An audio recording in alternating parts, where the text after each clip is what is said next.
கர்த்தருடைய பரிசு நாமத்துக்கு மகிமை உண்டாவதாக. ஆண்டவரும் இரட்சகருமாகிய இயேசுவின் நாமத்தில் உங்களை அன்போடு கூட இந்த வேளையிலே வாழ்த்தி வரவேற்கிறேன். தேவனுடைய நாமம் ஒன்று மகிமைப்படுவதாக. இந்த அருமையான நாளிலே கர்த்தருடைய வார்த்தையை நாம் தியானித்து வருகிறோம். தேவன் நம்மை மறப்பதில்லை என்ற ஒரு கருப்பொருளோடு இந்த தேவன் நம்மை மறந்து போகாத ஒரு ஆண்டவராக இருக்கிறார் என்பதையும், அது மாத்திரமில்லாமல் தேவ ஜனங்கள் ஆண்டவரை மறந்து தூரமாய் போன சந்தர்ப்பங்களையும் நாம் ஆராய்ந்து வருகிறோம். இந்த சங்கீதத்திலே சங்கீதக்காரனுடைய சங்கீதத்தை நாம் வாசித்து தேவனுடைய வார்த்தையை குறித்து நான் உங்களோடு கூட பகிர்ந்து கொள்ளும்படி விரும்புகிறேன்.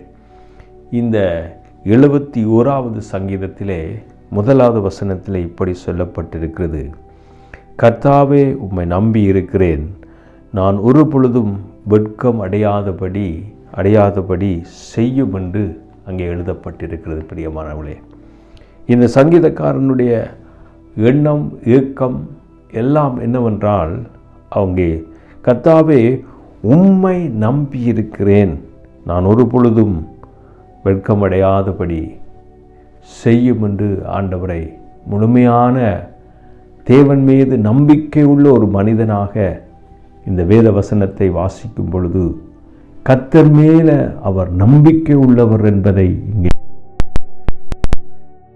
சொல்லப்படுகிறது. கர்த்தாவே, உம்மையே நம்பி இருக்கிறேன், கர்த்தாவே, உம்மை நம்பி இருக்கிறேன், நான் ஒரு பொழுதும் வெட்கமடையாதபடி செய்யும் என்று அந்த சங்கீதத்திலே வாசிக்கக்கூடியதாக இருக்கிறது.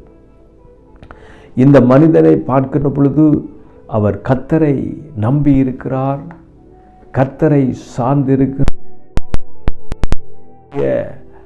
எதிர்பார்ப்புகளோடு கூட தேவன் விரும்புகிற பிரகாரமாக தேவன் எப்படியெல்லாம் வாழ வேண்டும் என்று அவர் நியமித்திருக்கிறாரோ, தேவனுடைய கட்டளைகளையும் நியமங்களையும் தேவனுக்கு பிரியமான வழிகளிலே இந்த சங்கீதக்காரன் நடக்கிறதை இந்த வேதத்திலிருந்து பார்க்கக்கூடியதாக இருக்கிறது. ஆகவே தான் சொல்லுகிறார், கர்த்தாவே, உம்மை நம்பி இருக்கிறேன், நான் ஒரு பொழுதும் வெட்கமடையாதபடி செய்யும் என்று விண்ணப்பிக்கிறதை, மன்றாடுகிறதை, தேவனை நோக்கி முறையிடுகிறதை இந்த வேத வசனம் நமக்கு காண்பித்து கொடுக்கிறது. பிரியமானவர்களே, இந்த அருமையான இந்த சந்தர்ப்பத்திலே நம்மையும் நாம் சற்று இந்த வேத வார்த்தையோடு ஆராய்ந்து பார்க்க போகிறோம். இந்த சங்கீதக்காரன் சொல்லுவது போல, கர்த்தாவே, நான் உம்மையே நம்பி இருக்கிறேன், நான் ஒரு பொழுதும் வெட்கமடையாதபடி செய்யும் என்கிற இந்த வேத வசனத்தோடு நம்முடைய வாழ்க்கை ஒத்து போகிறதா என்பதை நாம் இந்த இடத்திலே நின்று நாம் நிதானித்து ஆராய்ந்து பார்க்க வேண்டி இருக்கிறது. இந்த சங்கீதக்காரன் சொல்லுகிறான், கர்த்தாவே, உம்மை நான் நம்பி இருக்கிறேன் என்ற அருமையான ஒரு வேத வசனத்தை நாங்கள் பார்க்கிறோம். நம்முடைய வாழ்க்கையிலே யாரை நம்பி இருக்கிறோம் என்ற ஒரு கேள்வியை நாம் எழுப்ப வேண்டி இருக்கிறது.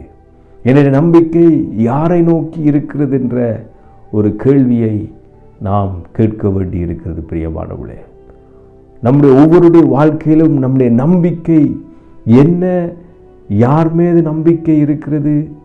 நம்முடைய நம்பிக்கை தேவன் பக்கமாக முழுமையாக சரணடைந்த ஒரு வாழ்வை நாம் காண்கிறோமா, வாழுகிறோமா என்பதை இந்த வசனத்திலிருந்து நம்மை நிதானிக்க வேண்டியிருக்கிறது. பிரியமானவர்களே, எனக்கு அன்பான சகோதரர்களே, சகோதரிகளே, என்னை கேட்டுக்கொண்டிருக்கிற, இந்த செய்தியை பார்த்து கொண்டிருக்கிற அன்பானவர்களே, இந்த நேரத்திலே நம்முடைய வாழ்க்கையிலே இந்த கேள்வியை கேட்போம்: நான் யாரை நம்பி இருக்கிறேன்?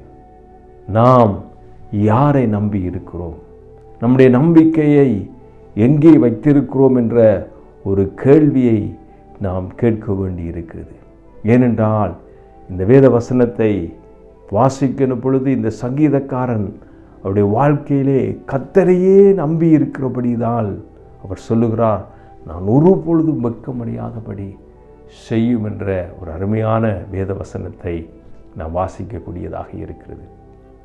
என்னை கேட்டுக்கொண்டிருக்கிற அருமையான சகோதரி சகோதரிகளே, என்னையும் சேர்த்தே நாம் இந்த வசனத்தை வாசிக்கும் பொழுது, கேட்கும் பொழுது, பார்க்கும் பொழுது என்னுடைய நம்பிக்கை முழுவதும் கர்த்தர் மேலே இருக்கிறதா? நாம் கர்த்தரை முழுமையாக நம்பியிருந்தால், நான் அவரையே சார்ந்திருந்தால், நீங்களும் ஆண்டவரை பார்த்து சொல்லலாம், நான் ஒருபோதும் வெட்கமடையாதபடி செய்யும். ஏனென்றால் நம்முடைய தேவன் சகலவற்றையும் அறிந்தவராக இருக்கிறார். உண்மையிலே கர்த்தர் தேவன், நான் தேவனையா சார்ந்திருக்கிறேன், முழுமையாக ஆண்டவரை நம்பியிருக்கிறேனா என்பதை அவர் நன்றாக அறிந்த தேவனாக இருக்கிறார். ஆம், தேவன் சர்வ வல்லமையுள்ளவராக இருக்கிறார். அவர் சர்வ ஞானியாக இருக்கிறார். அவர் சர்வ வல்லமையுள்ள தேவனாக இருக்கிறார்.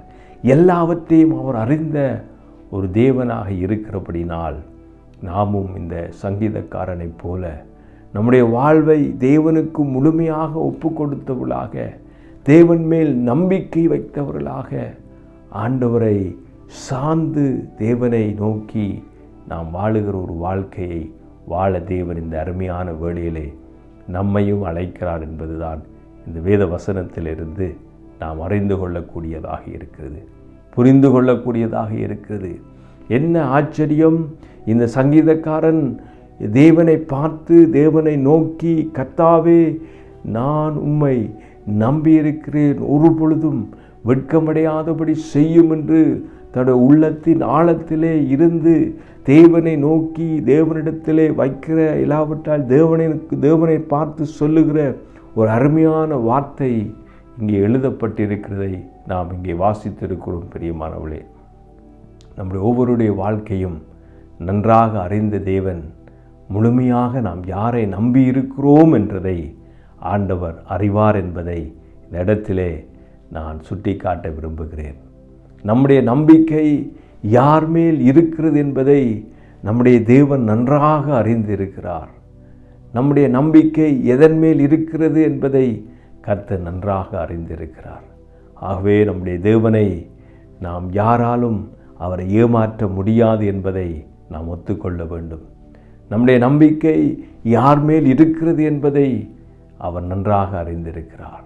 இந்த அருமையான வேளையிலே ஒருவேளை நம்முடைய வாழ்க்கையிலே நம்முடைய நம்பிக்கை வேறு யார் மீது, மனிதர் மேலே, அதிகாரங்கள் மேலே, பணத்தின் மேலே, மற்ற மக்கள் மேலே, ஒரு ஜன கூட்டத்தின் மேலே நம்முடைய நம்பிக்கை இருக்குமா இருந்தால், இந்த சங்கீதக்காரனைப் போல நம்முடைய வாழ்க்கையை மாற்றிக்கொண்டு சொல்லுவோம், கர்த்தாவே, நான் உண்மையே நம்பியிருக்கிறேன், நான் ஒருபொழுதும் வெட்கமடையாதபடி செய்யும் என்று தேவனை நோக்கி நாமும் கேட்டால், ஆண்டவர் நம்மை ஒருபொழுதும் வெட்கமடையாதபடி செய்வதற்கு அவர் உண்மையும் நீதியும் உள்ள தேவனாக இருக்கிறார். ஆண்டவரை நம்பினவர்களை அவர் கைவிட்டதே இல்லை.